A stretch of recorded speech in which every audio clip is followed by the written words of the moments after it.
తాకట్టులో ఉన్న బంగారాన్ని విడిపించి ఆ రోజున్న మార్కెట్ ధర కట్టి మిగిలిన డబ్బును మీకు అందిస్తుంది ఎస్వీఎస్ గోల్డ్.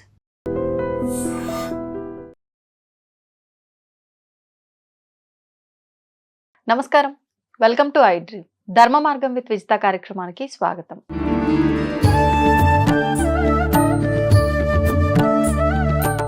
నమస్కారం అండి. శ్రీమాత్రే నమః.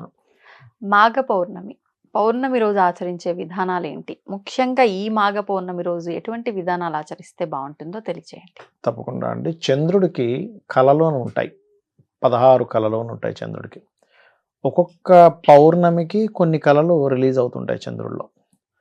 మాఘమాసంలో పౌర్ణమి వచ్చినప్పుడు ఉన్నటువంటి కళలు ఏంటంటే ఆరోగ్యాన్ని ఇచ్చేది, కీర్తిని ఇచ్చేటువంటి కళలు రిలీజ్ అవుతాయి చంద్రుడి నుంచి. ఒక్కొక్కప్పుడు ఒక్కొక్కటి ఉంటుంది. ఒక్కొక్క రాశిలో కూడా ఆరోగ్యం. చంద్రుడు ఎక్కడున్నాడు? సింహరాశిలోకి ఎంటర్ అవుతున్న చంద్రుడు కదా. మఖా నక్షత్రం, మఘా నక్షత్రం మీద పౌర్ణమి ఏర్పడింది కాబట్టి మాఘ పౌర్ణమి, అంతే కదా. అదే మీకు ఒక్కొక్క రాశుల్లో ఒక్కొక్క నక్షత్రాన్ని బట్టి మనం పౌర్ణమి లెక్కలేస్తూ ఉంటాం. ఆర్ద్ర నక్షత్రము ఇట్లా అంటే ఒక్కొక్కటి. మార్గశిర మాసం మృగశిర నక్షత్రం మీద, ఆశ్వీజ మాసం అశ్విని ఇట్లా ఉంటుంది కదా.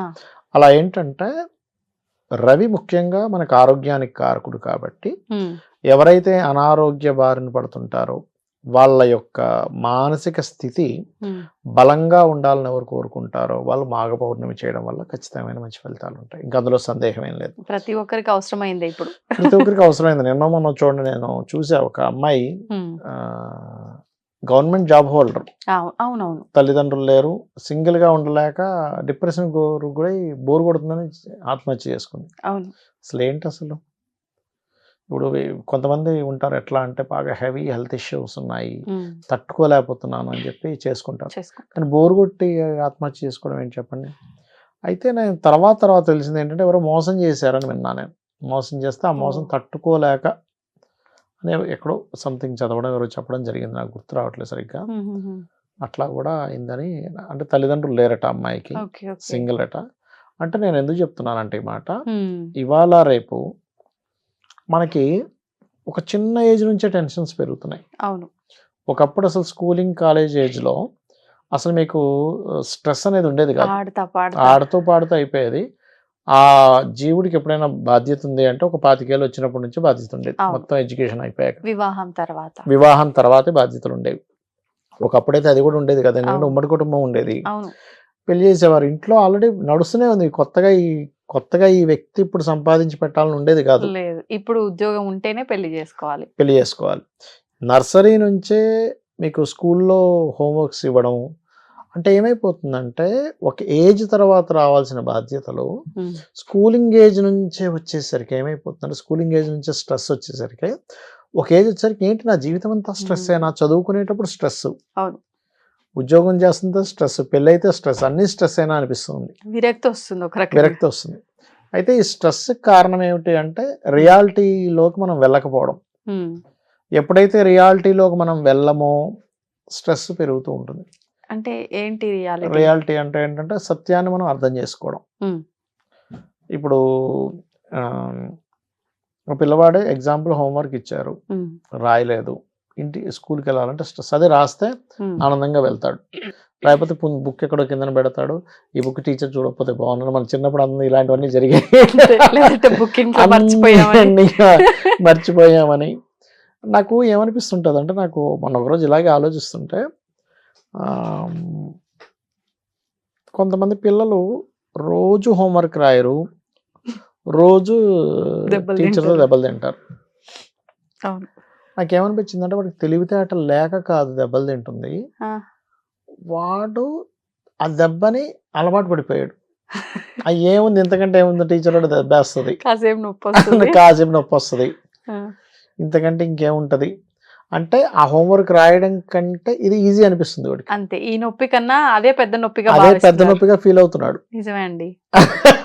లేదంటే ఈ దెబ్బకు వాడు భయపడ్డా, బాధపడ్డా, అమ్మో రేపు ఎందుకు నేను దెబ్బ తినాలని ఈ రోజు కూర్చొని కుదురుగా రాసుకుంటాడు. అంటే ఇక్కడ ఏంటంటే పిల్లలకి నువ్వు ఇది పెద్దగా ఫీల్ అవుతున్నావు, కానీ దీంట్లో ఉండే స్పైసీనెస్ ఏంటి, నువ్వు కనుక రాస్తే ఏమొస్తుంది.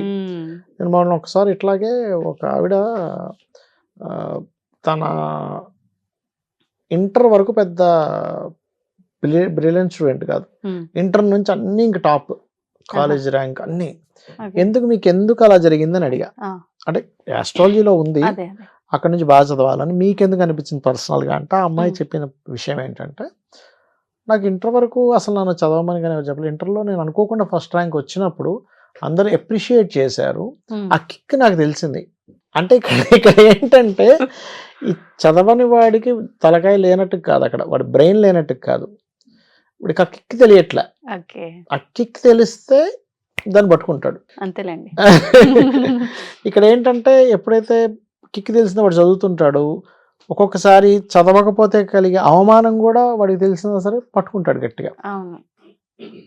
అట్లా అనమాట. నేను కొంతమంది బిజినెస్ పీపుల్ని కూడా చూసినప్పుడు, సంథింగ్ ఇప్పుడు మంత్లీ ఒక 10 to 20 lakhs సంపాదిస్తున్నాడు అనుకోండి, ఒక్కసారిగా 2 లక్షలకు 3 లక్షలకు పడిపోయింది వాడు ఆదాయం.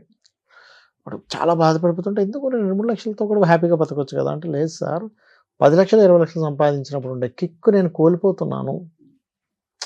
ఇక్కడ ఏంటంటే నాకు ఖర్చు అయిపోయినా పర్లేదు, 10 లక్షలు ఖర్చు అయిపోతున్నాయి ప్రతి నెల, కానీ నేను సంపాదిస్తున్నాను అనేటువంటి కిక్ ఏదైతే ఉందో నన్ను బాగా పాజిటివ్ ట్రిగర్ చేస్తుంది. నేను 3 లక్షలు మిగులుతున్నా సరే నేను 10 లక్షలు సంపాదించకపోయేసరికి, అయ్యో నేను 3 లక్షలు సంపాదిస్తున్నాను ఏంటనేది నన్ను ఇబ్బంది పెడుతుంది. అంటే ఏంటంటే మన మైండ్లో నువ్వు దేనైనా యాక్సెప్ట్ చేసేటువంటి రియాలిటీ నీ మైండ్లో లేనంతసేపు నువ్వు ప్రతిదానికి ఇట్లా అయిపోతూ ఉంటావు. నిజమండి.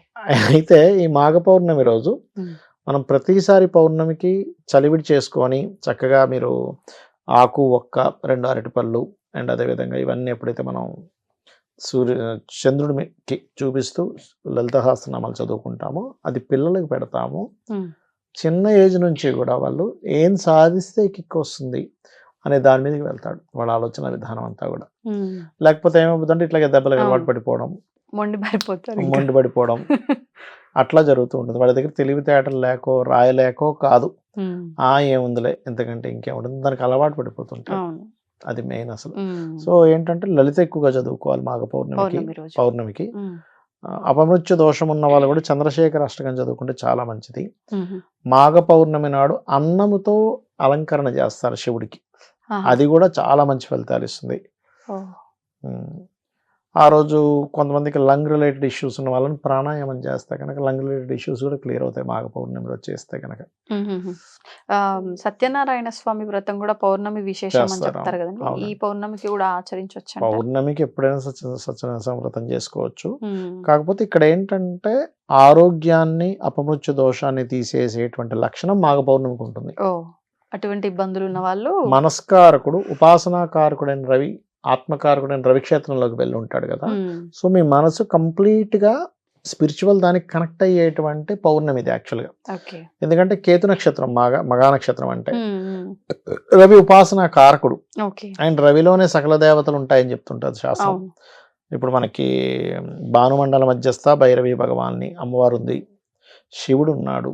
ఇంకోటి ఏంటంటే సూర్య నమస్కారం. ఇప్పుడు కామన్గా ఏ దేవతనైనా మనం ఆరాధించకపోతే తనేమో అనుగ్రహించదు, ఆరాధిస్తే ఒక అనుగ్రహం లభిస్తుంది.